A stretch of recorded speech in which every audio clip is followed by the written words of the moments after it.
조지 뮬러라는 분이 있습니다.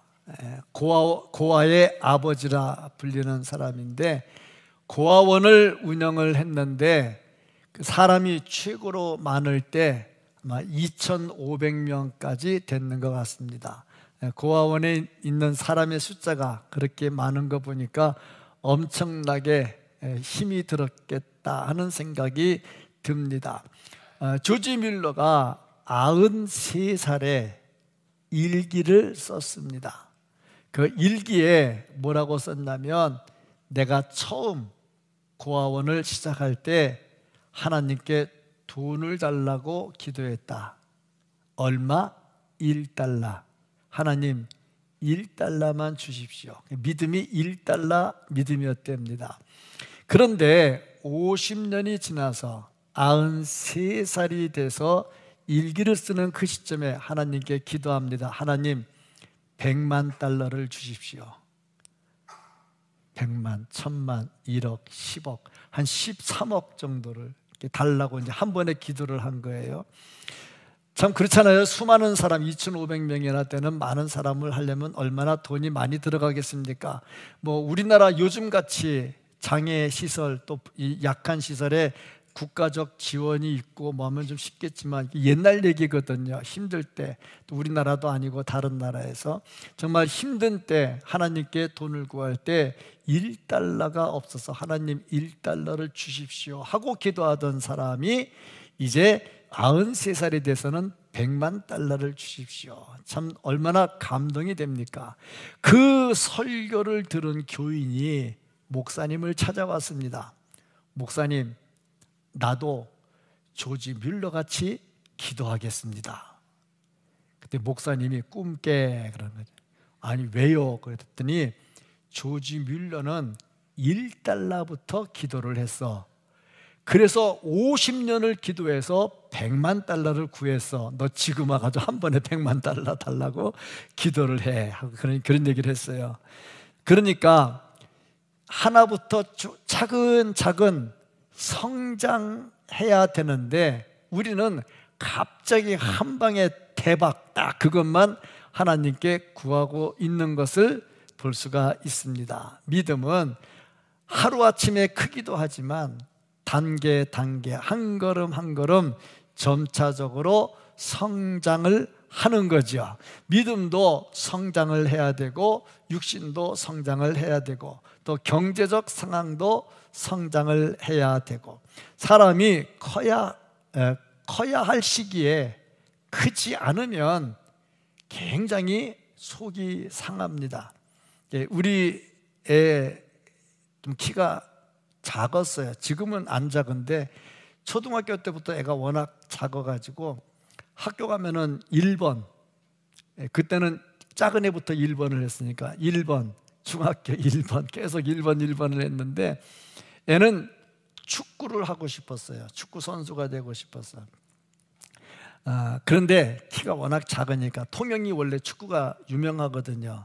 근데 통영 중학교, 통영 고등학교, 거기서 축구부 굉장히 유명하거든요. 근데 축구부를 못 들어갔어. 워낙 작아서. 그래서 속이 좀 상하죠. 근데 지금은 좀 커가지고, 저보다도 훨씬 커가지고 괜찮은데, 근데 애가 안 크니까 속이 상했는데 교인이 절 찾아와서 기도 부탁을 합니다. 자기 애를 위해서 기도해 달래. 무슨 기도요? 그랬더니 애가 너무 빨리 크고 너무 많이 커서 성장통에 걸려가지고 힘들다고 애 좀 안 크게 기도해 달래. 누구 속 뒤집어지나? 그래도 목사는 그래도 또 기분 좋게 기도해 줘야지 어떻게 할 거예요? 자, 그러고 보니까 커야 할 때 크지 않으면 속이 상해요. 또 제가 전에도 한번 이야기한 적 있을 텐데, 일본에 단기 선교 갔을 때 그 히카리노 오카라고 하는 교회에 설교를 하러 갔어요. 설교를 하는데 거기는 일본의 교회들은 큰 교회가 별로 없어요. 일본의 교회들은 200명만 모이면 우리나라 2만 명 모이는 교회 같이 대형 교회입니다.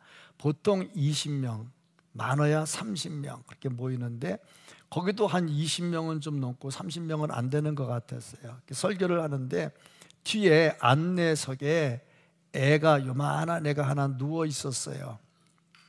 그 누워 있었는데 저는 가서 인형인 줄 알았어. 가서 설교 끝나고 가서 인형인 줄 알고 보니까 움직이더라고. 사람인 거야. 근데 눈도 깜빡깜빡하는데 머리는 삼각 김밥 납작한 것처럼 생겼고 손가락 발가락이 구분이 다 이게 금이 이게 안 갈라져 있어. 막 섞여 있어. 그런데 조금씩 움직이긴 해. 눈도 깜빡거리고. 제가 물어봤어요. 애가 왜 이럽니까? 그랬더니 성장 장애 병에 걸렸대. 성장이 안 되니까 태어날 때 키 보통 1m, 그냥 57cm, 60cm인데 그게 그대로 있는 거. 지금 몇 살이에요? 그랬더니 5살이래. 그러니까 5년 동안 안 큰 거야. 그리고 계속 누워 있으니까 머리가 동그란 게 아니라 납작해진 거야. 그걸 보면서 야, 엄마도 많이 속상했겠다.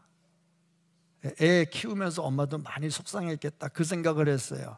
그러면서 생각한 게 뭐냐면 내 믿음이 안 크면 가만히 누워있고 눈만 깜빡깜빡하면 저렇게 머리도 납작해지고 또 그렇겠구나. 그럴 때 내 아버지 하나님이 보시면 어떨까? 얼마나 속상할까 하는 그런 생각을 한번 해봤어요. 설교를 준비하면서도 제가 그런 생각을 또 했어요. 나는 믿음이 좀 크고 있나? 목사로서 믿음이 크고 있나? 너도 믿음도 안 크면서 교인들한테 믿음 크라고 설교하면 되겠나? 뭐 그런 생각을 좀 해봤어요. 보니까 커야 할 때 크지 않으면 정말 속이 상하더라. 근데 보면 그냥 멀대같이 크기만 하면 안 되고 또 속도 채워져야 되죠. 크는 거를 성장이라 얘기를 하고 채워지는 것을 성숙이라 얘기를 하는데 성장과 성숙. 그래서 오늘 설교 제목을 두 가지가 너무 길어서 믿음의 용량을 키워라. 크기도 키우고 내용도 채워서 믿음의 용량을 키워라. 이렇게 제목을 정하고 말씀을 전하는데 그러면 왜 우리가 믿음을 키워야 되느냐? 이유가 뭐냐? 뭔가 목적이 있어야 될 거 아니겠어요? 성경을 묵상하면서 보니까 믿음을 키워야 하는 이유 부흥입니다.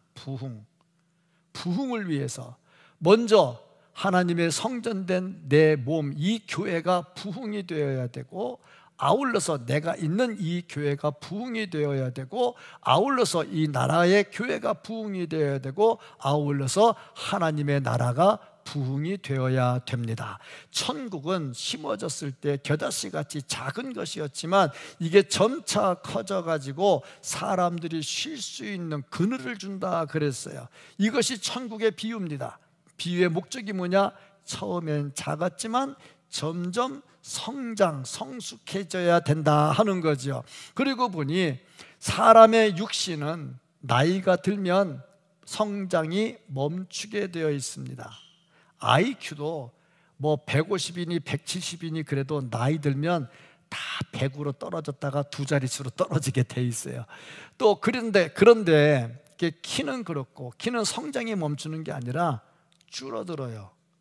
옛날엔 제법 컸다는 소리 들었는데 나이 들고 60 넘어 70 넘어지면 점점 쪼그라들어 줄어들어요. 저도 지금 줄어드는 단계에 들어있어가지고 키 재면 자꾸 줄어들어요. 자, 그런데 보니까 믿음은 어떨까? 믿음은 나이가 들어도 줄어들지 않습니다. 믿음은 나이가 들어도 점차적으로 성장하고 성숙해집니다. 어디까지? 예수님의 장성한 분량에 충만한 데까지 성장하고 성숙해야 됩니다. 그러니까 믿음은 자라는데 끝이 없어요. 그렇다면 내 믿음의 용량은 지금 어느 정도일까? 크기는 어느 정도며 속은 얼마나 채워져 있을까? 나는 믿음의 용량을 키우기 위해서 지금 무엇을 하고 있을까? 나는 믿음의 용량을 얼마나 키워가고 있을까? 정말 믿음의 용량을 한번 생각을 해보고 점검을 해봐야 될 겁니다. 자, 그렇다면 나는 지금 어느 정도 성장해 있고 얼마나 키워나가고 있습니까? 오늘 말씀을 통해서 믿음의 용량을 정말 충만하게 키워가지고 하나님의 칭찬을 들을 수 있는 자리까지 갈 수 있기를 예수님의 이름으로 축복합니다. 아멘. 어떻게 하면 믿음을 키울 수 있을까? 말씀에서 우리에게 강조하고 있는 것은 기도입니다. 기도. 믿음의 용량을 키우려면 기도해야 된다 하는 거죠. 어떤 사람은 이야기합니다. 나는요, 믿음이 없어서 기도를 잘 못하겠어요. 믿음 있는 사람들이 기도하잖아요. 물론 그 말이 틀린 말은 아닙니다. 믿음이 있는 사람이 기도하지요. 그런데 기도해야 믿음이 큰다는 사실입니다. 그것도 알죠. 수영을 잘하려면 수영 선수부터 시작하지 않아요. 물속에 빠져서 허우적거리면서 그 여러 사람이 몸담근 물을 맛있다고 몇 번 먹어봐야 돼. 그래야 수영이 되는 거야. 믿음도 그렇습니다. 믿음 큰 사람이 기도하는 게 아니고 그래도 기도할 줄 몰라도 허우적거리면서 기도한다고 시작하면 믿음이 커지는 거죠. 그러면서 그 믿음이 점차적으로 커지면서 기도가 더 강력해진다 하는 거죠. 내가 기도해서 믿음이 커지면 내가 부흥하지요. 내 속에 예수 그리스도의 영이 가득 차지면서 내가 부흥하지요. 내가 부흥하니까 교회가 부흥하게 되는 거지요. 이런 부흥은 순차적으로 이루어지고 있는 겁니다. 그러니까 내 자신이 부흥하지 않으면서 믿음의 용량을 키우지 않으면서 교회가 부흥이 되느냐 안 되느냐 말하는 것은 인간적인 것이고 어불성설이다 하는 거죠. 내 자신이 진짜 부흥하고 있다면, 그리고 네가 부흥하고 있다면 교회는 자연적으로 부흥하게 된다 하는 것입니다. 이 중심에 뭐가 있느냐? 기도가 있다. 그러니까 교회는 기도 모임을 갖자 그러면 열심히 잘 모여야 됩니다. 물론 집에서도 기도하고 나름대로 다 기도하죠. 기도 안 하는 사람 없잖아요. 그럼에도 불구하고 모여서 기도할 때 역사가 일어나니까 모여야 되고 기도해야 됩니다. 이렇게 모여서 전적으로 기도하는 믿음이 있는 자리에 나타나는 특징이 뭐냐? 하나님을 전적으로 의지한다. 하나님을 전적으로 의지하고 살아갑니다. 내 힘으로 하지 않고 하나님을 의지하죠. 그리고 두 번째 단계는 완전히 맡기는 겁니다. 하나님께 전적으로 맡겨버리죠.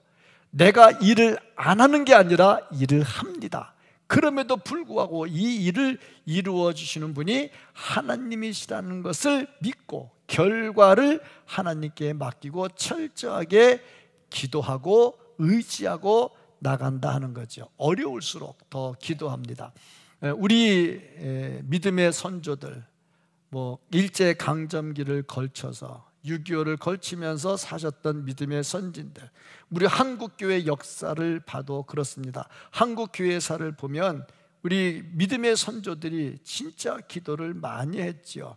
목사님들도, 지금 목사님들도 기도 많이 하지만 예전의 목사님들은 진짜 기도 많이 했다. 기도하기를 쉬지 않았죠. 성경을 보면요, 믿음의 사람들은 전부 다 기도하는 사람들이었다. 기도해야 영이 살고 영이 살아야 육신의 문제도 해결이 됩니다. 우리 사람들의 약점은 육신의 문제가 해결돼야 영적인 것을 한다고 생각을 합니다. 그런데 먼저 영적인 것을 해결을 해야 육신의 문제가 해결된다는 사실, 이 순서를 결코 잊어서는 안 된다 하는 거죠. 기도가 얼마나 중요한가 하는 것을 알아야 되죠. 어려울 때, 힘들 때 기도를 많이 합니다. 우리나라도 일제강점기를 걸쳐서 얼마나 기독교인들이 기도 많이 했습니까? 독립, 자유를 위해서. 그리고 6.25를 거치면서 얼마나 기도를 많이 했습니까? 사람들이 어려울 때 더 기도를 많이 합니다. 정말 중심으로 뜨겁게 기도합니다. 6.25 때 부산까지 대통령이 피난 가면서 전체 피난 가가지고 부산에서 지내면서 대통령부터 부산 초량교회에서 기도했잖아요. 그 기도하면서 놀라운 하나님의 역사들이 막 나타나기 시작을 했죠. 지난번에 그 해군 제독 그 기념관에 가서 영상을 봤어요. 영상을 봤더니 우리나라 해군을 창설하고 함대를 만들고 해서 했던 그 제독에 대한 그 일대기를 잠깐 봤는데, 그 얘기 중에 뭐가 있느냐면 6.25 때 그 부산까지 다 밀려 내려가서 마지막 그 낙동강 그 전선을 막아 나갈 때 그거 뚫리면 이제 끝나는 거예요. 그때 북한도 벌써 머리가 있잖아. 여기 안 되면 뒤통수 쳐야 되잖아. 뒤통수 치려면 어떻게 되느냐? 부산으로 배 타고 들어와야지. 그 전략이 있었던 거예요. 그 들어오는데 딱 보면 군인들 탐배 들어오면 여기서 가만히 있겠냐고. 갑자기 쳐들어와야 되는데, 그러니까 이들이 고기 잡는 배로 위장을 해가지고 거기에 군인들이 타고서 부산으로 들어오려고 하는 거야.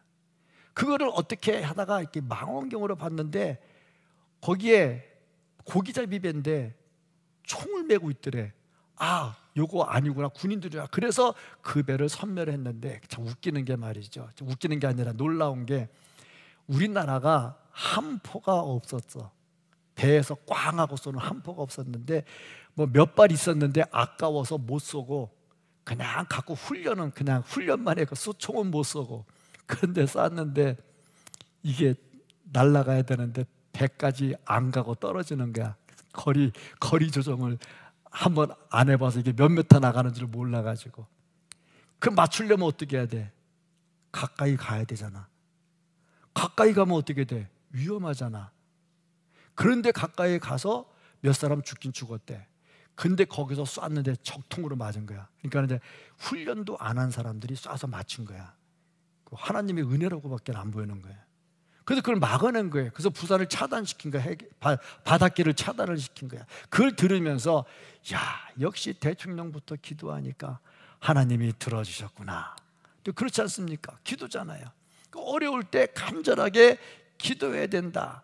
기도하다 보면 믿음의 용량이 커지고, 믿음의 용량이 커지다 보면 점차적으로 기도한다 하는 거죠. 정말 우리의 믿음의 용량을 키우기 위해서 기도의 자리에 서기를 축복합니다.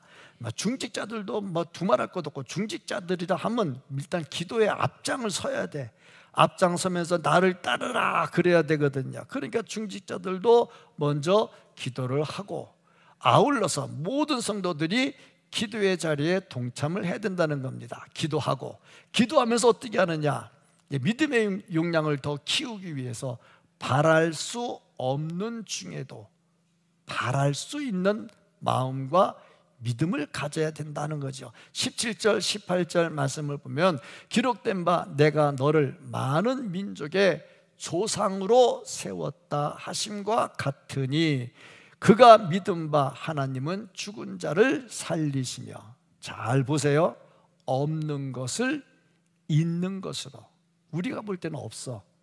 근데 하나님은 있는 것으로 부르시는 이시니라. 아브라함이 바랄 수 없는 중에, 아브라함이 100살에 애를 낳았어. 바랄 수 없는 중에 바라고 믿었으니 이는 내 후손이 이 같으리라 하신 말씀대로 많은 민족의 조상이 되게 하려 하심이라. 바랄 수 없는 중에 바랐다. 그리고 보니 믿음은 상식을 뛰어넘어. 너무 생각이 많고 상식이 풍부한 사람은 믿음이 가까이 오지를 않아. 왜냐? 논리적으로 안 맞거든. 그러니까 믿지를 않아. 근데 모든 믿음은 상식을 뛰어넘는데 바랄 수 없는 중에, 누구나 다 바라는 것 같으면 아무 문제 없어. 누구나 다 될 거라고 생각하면 아무 문제 없어. 근데 누구도 안 될 거라고, 바랄 수 없는 거, 이건 안 될 거야. 그런 중에 믿는 것이 뭐냐? 믿음이다 하는 거죠. 우리나라 어려울 때 진짜 기도 많이 했죠. 6.25 때도 기도했지만 보릿고개 지나갈 때 우리 어르신들 70대 80대 어르신들 보면 옛날에 먹을 거 없어가지고 보릿고개 쌀고개 하면서 그 넘어갈 때 먹을 거 없어서 얼마나 고생들 많이 했습니까? 그때 매달려서 기도하고, 산에 올라가서 기도하고, 교회마다 모여 기도하고, 뭐 부흥회 한다 그러면 교회가 미어 터질 만큼 얼마나 많이 모였냐면은 옛날에 가마떼기 깔아놓고 예배 드릴 때 그 늦게 오면 자리가 없으니까 일찍 와야 되잖아. 일찍 오면 앞에 앉아야 되잖아. 앞에 앉았는데 가마떼기 깔았으니까 복도가 어디서 통로가 없어. 막 그냥 오는 대로 막 앉아 꽉 앉았는데 설교가 짧게라도 해야지. 설교 보통 2-3시간 하면은 먼저 왔으니까 30분 1시간 먼저 왔지. 설교 2-3시간 하지. 그러면 화장실 가야 되잖아.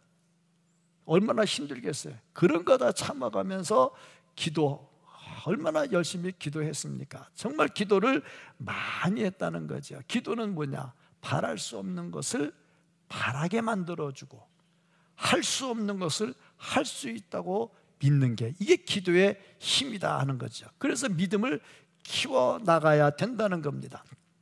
제가 그 사진을 하나 갖고 있었는데 아무리 찾아도 어디 있는지 잘 모르겠어요.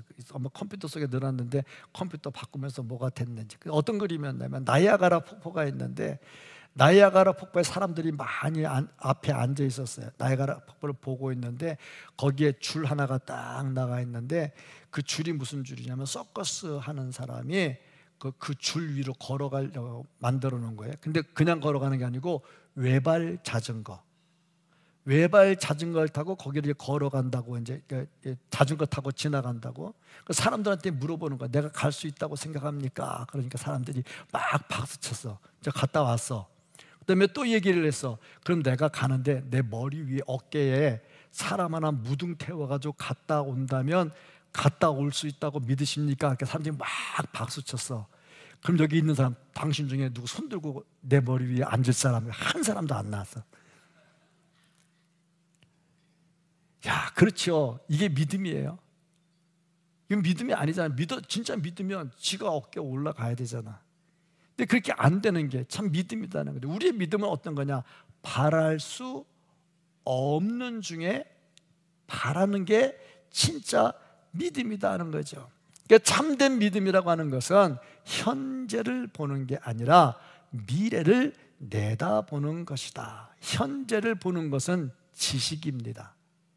그래서 우리는 아담을 믿음이 있다고 말하지 않아요. 아담은 하나님을 봤잖아.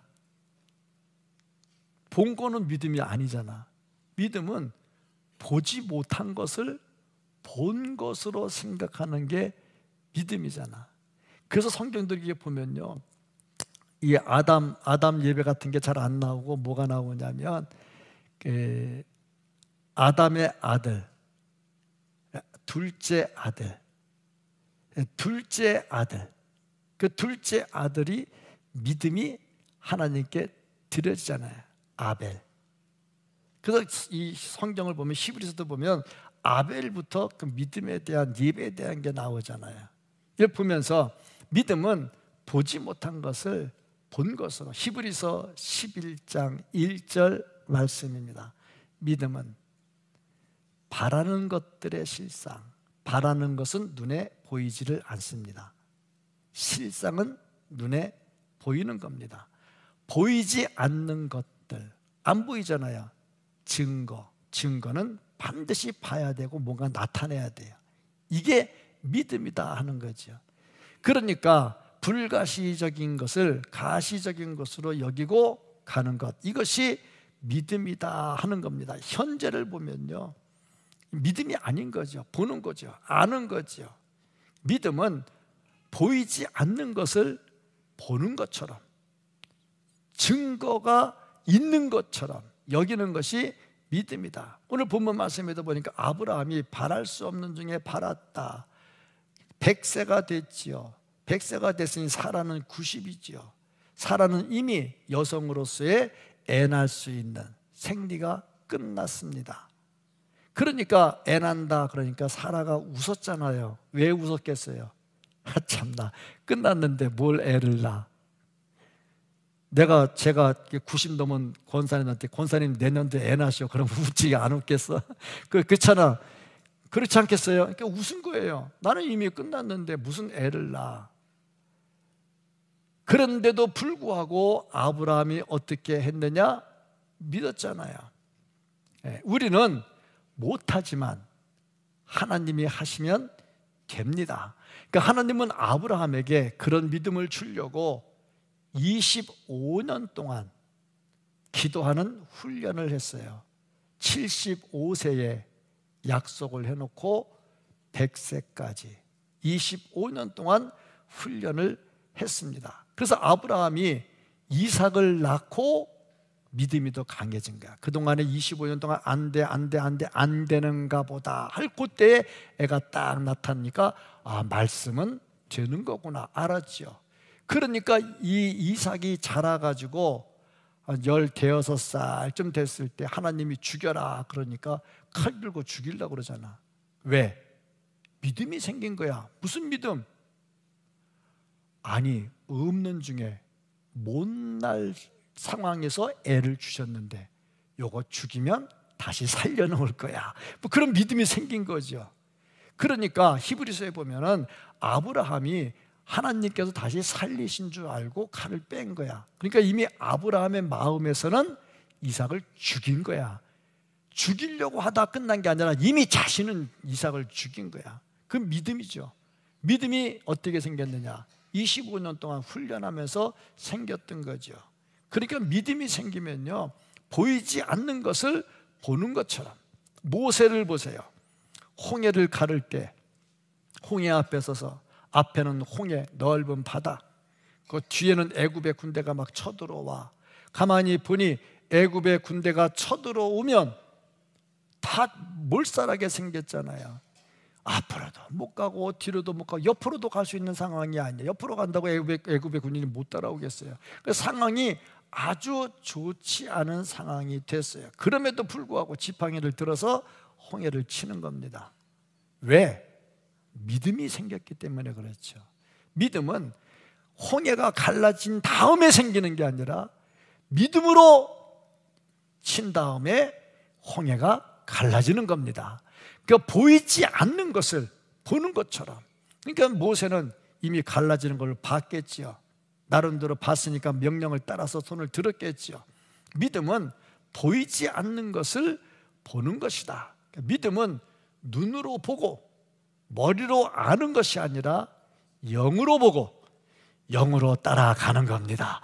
그게 진짜 믿음이다 하는 거죠. 선교 역사를 보면 파푸아 뉴기니에 선교사님 한 분이 있었습니다. 그 선교사님을 1970년대에 세계 10대 기독교 성자 중에 한 사람으로 선정을 했어요.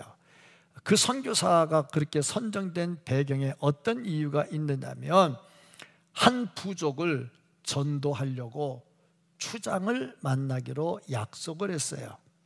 그 추장을 전도하면 그 부족은 다 그냥 예수 믿게 되거든요. 그래서 추장을 만나러 가기로 했는데 약속한 날짜가 다 됐는데 연락이 왔어요. 오지 말라고. 이유가 뭐냐? 애석하게 추장의 아들이 죽었다. 장례를 치러야 되기 때문에 지금은 만날 수가 없다. 다음에 만나자. 연락이 왔어요. 근데 이 선교사님이 그냥 갔어요. 장례식 치르는 그 자리에 갔어요. 가는데 벌써 장례 행렬이 나오는 거야. 그래서 관을 세워놓고 거기다 손을 놓고 기도를 했어. 하나님, 이 부족에게 하나님이 살아계심을 보여주십시오. 하나님, 이 부족이 예수 믿도록 도와주십시오. 기도를 했어요. 그랬는데 그 관 속에 있는 애가 살아가지고 나왔어요. 이 선교 역사에 있었던 일입니다. 그러니까 이분을 10대 성자 중에 한 사람으로 기독교 역사에서 분류를 했겠죠. 자, 이걸 보면서 느끼는 겁니다. 그러면 목사님, 요즘은 왜 이런 일이 안 일어나요?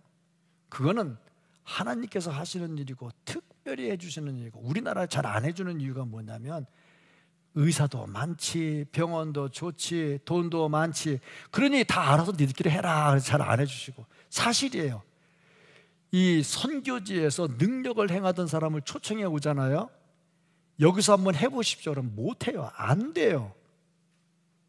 참 희한해요. 현지에서는 잘하던 분들도 와서 하면 잘 안 돼요. 왜냐하면 사람이 너무 의지하는 게 많으면 역사가 잘 나타나지를 안 와. 그러니까 교회를 잘 지어놓으니까 날씨가 뜨거워 바깥에 38도 40도가 돼도 걱정이 안 돼. 에어컨 빵빵하게 틀어놓으면 되잖아. 그러니까 기도를 안 해. 비가 막 억수로 쏟아져. 기도를 안 해. 옛날 같으면 하나님 비 오지 않게 기도해 주세요. 좀 건물이 좋으니까. 야외 예배를 가. 일기 예배를 딱 보니까 앞뒤로 햇빛 쨍쨍이야. 기도를 안 해. 만약에 일기 예배가 없으면 하나님 우리 야외 예배 가는데요, 비가 오면 안 돼요. 비 안 오게 해주세요. 기도하잖아. 그런데 안 해. 비가 쏟아지면 예배 못 드리니까 하나님 아버지 비 오면요 예배가 잘 안 돼요. 그렇게 하는데 교회 건물을 잘 지어놓으니까 그런 기도할 필요가 없어. 이래저래 기도가 하나씩 하나씩 빠져. 그러다 보니까 믿음이 조금씩 줄어드는 거야. 그렇다고 해서 우리가 믿음을 죽일 수는 없는 거죠. 이런 중에도 바랄 수 없는 중에 우리가 바라지 못할 일들이 얼마나 많이 있습니까? 우리 주변에 우리 힘으로 안 되는 거 얼마나 많이 있습니까? 그런 중에도 부르짖어 기도하면서 영의 눈을 떠서 보고, 그러면 믿음이 점점 성장 성숙하게 될 줄로 믿습니다. 그래서 믿음은 바랄 수 없는 중에 바라야 된다. 아브라함이 그렇게 했다는 말이죠. 이것을 위해서 우리에게 무엇이 필요하냐? 이제 믿음을 키우는 훈련을 좀 해야 되겠다. 훈련을 하면 할수록 점점 더 강해집니다. 처음에 팔굽혀펴기 하나도 못하던 사람이 자꾸 훈련하면 나중에 10개, 20개도 막 합니다. 훈련은 강하게 만들죠. 믿음은 어떠냐? 믿음도 훈련으로 키워야 됩니다. 어떤 훈련? 첫째, 관리하는 훈련. 뭘 관리하느냐? 시간 관리, 돈 관리, 몸 관리. 관리를 잘해야 돼. 이 하나님의 성전이잖아요. 이 관리를 참 잘해야 돼. 볼셰비키라는 사람이 공산당 혁명을 일으킬 때 하루에 이 팔굽혀펴기를 800번을 했대요. 그 800번이 좀 되려나 잘 모르겠는데, 왜 혁명을 하는데 팔굽혀펴기는 왜 해? 체력 관리를 하는 거죠. 그런데 팔굽혀펴기를 하면 자신감이 생기는가 봐. 어떤 목사님이 강의를 들었는데 예배 설교하러 올라오기 전에 팔굽혀펴기를 30번에서 50번을 하고 올라오는, 그러면 설교가 잘 될 거라고. 그 말 듣고 목사님이 진짜 했는데 설교에 잘 되더래. 자신감이 생기더래.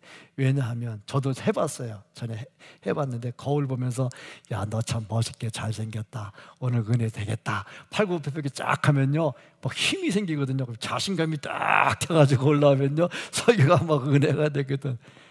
찬양대 다음부터 팔굽혀펴기 50개만 하고 올라오고 찬양이 막 뜨거워질게. 지휘자는 역기 들고 팔굽혀펴기 앉았다 일어났다면 막 찬양이 막 뜨거워질 거야. 예배 드리러 오면서 다음부터 교회 나올 때 팔굽혀펴기 몇 번씩 하고 한번 나와보시. 막 은혜가 될 거야. 근데 보니까 중국 청나라의 옹정제라고 하는 사람이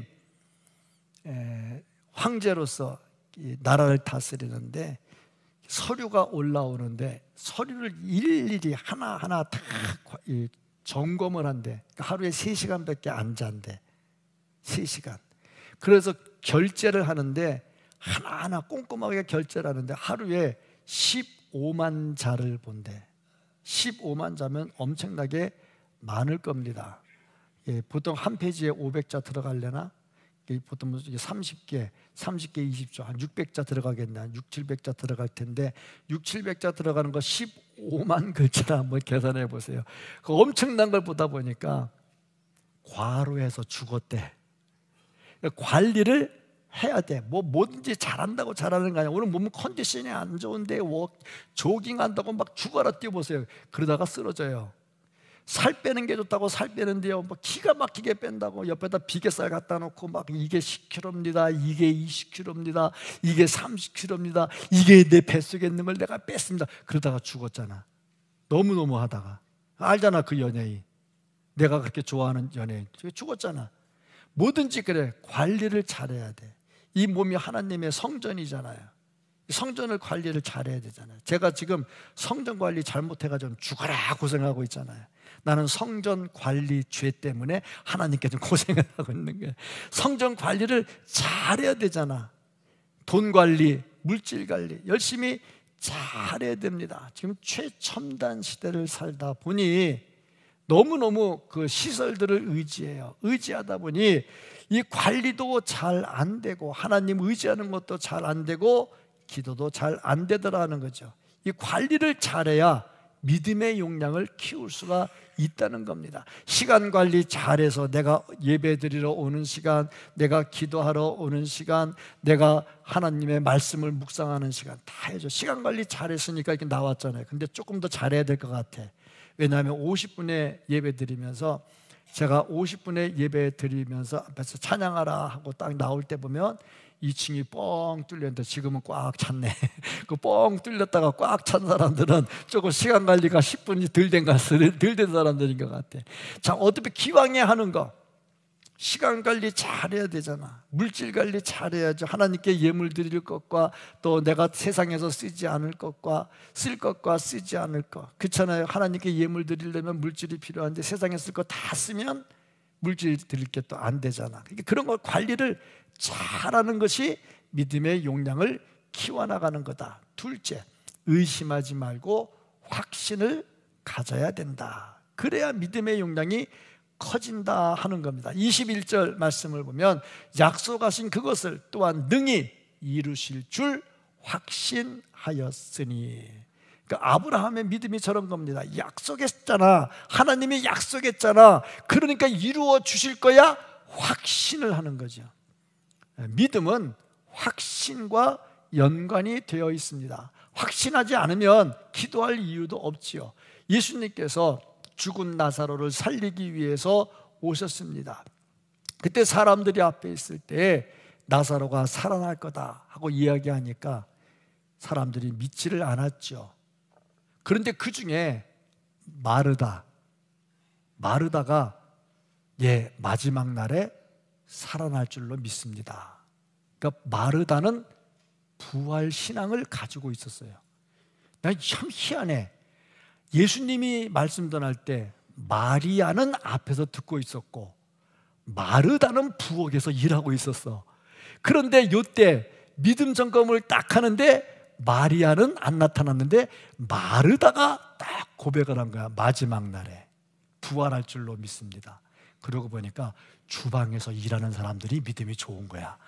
몸은 주방에서 일하는데 귀는 예수님께 가 있는데 말씀 듣는다고 앉아가지고 머리는 주방에 있으면 안 되잖아. 참 이런 기가 막힌 해석을 누구한테 들을 거야? 누구한테 들을 거야? 일부 예배 때 이 얘기는 안 했는데 그렇잖아. 그런데 마르다도 조금 부족한 2% 부족한 게 있었어. 부활은 믿었어. 그런데 언제? 마지막 날에. 예수님은 뭘 말해? 지금 살아난다는 걸 말씀하는 거야. 그러니까 우리의 믿음이 그래요. 나중에 그러지 말고 나중의 것을 지금 일어나는 것으로 보는 것이 믿음이라는 거죠. 그래서 예수님께서 바로 그 자리에서 나사로를 살려주시잖아. 그러니까 믿음은 확신입니다. 앞으로 있을 일이 지금 있을 것이라고 확신하는 겁니다. 이게 진짜 믿음이라는 거죠. 이런 믿음을 가지시기를 축복합니다. 그럴 때 믿음의 용량이 점차적으로 성장하게 된다는 겁니다. 믿음의 용량을 키우기 위해서 목표를 설정해야 되고 이것이 지금 당장 이루어진다는 확신을 가져야 되는데 얼마만큼 되느냐? 동정녀 마리아 아이를 낳는다는 천사의 말을 듣습니다. 나는요 결혼도 안 했고요 남자를 몰라요. 내가 어떻게 애를 낳겠습니까? 네가 애를 낳은 것은 성령으로 잉태된 것이다. 돌 맞아 죽을 일이죠. 처녀가 임신하면 율법대로 하면 돌로 쳐 죽여야 되거든요. 그때 마리아가 뭐라고 대답을 했느냐면 주의 계집 종이오니 말씀대로 이루어지이다. 현재 받아들이는 거죠. 믿음입니다. 그렇습니다. 우리는 믿음의 용량을 키워야 됩니다. 왜 키워야 되느냐? 부흥해야 되니까. 내 자신도 부흥해야 되고 교회도 부흥해야 되니까 믿음의 용량을 키워야 됩니다. 어제나 오늘이나 동일하신 하나님, 예전에 우리의 믿음의 선진들에게 해주셨던 하나님, 지금 우리에게도 이 일을 이루어 주실 것입니다. 그것을 믿고 믿음의 용량을 키우면 하나님께서 기뻐하는 성장장의 병이 아니라 성장하는, 주님 오실 때까지 예수 그리스도의 장성한 분량에 충만한 데까지 성장해서 주님 다시 오실 때 기쁨으로 맞이할 수 있는 우리 모두가 될 수 있기를 예수님의 이름으로 축복합니다. 아멘.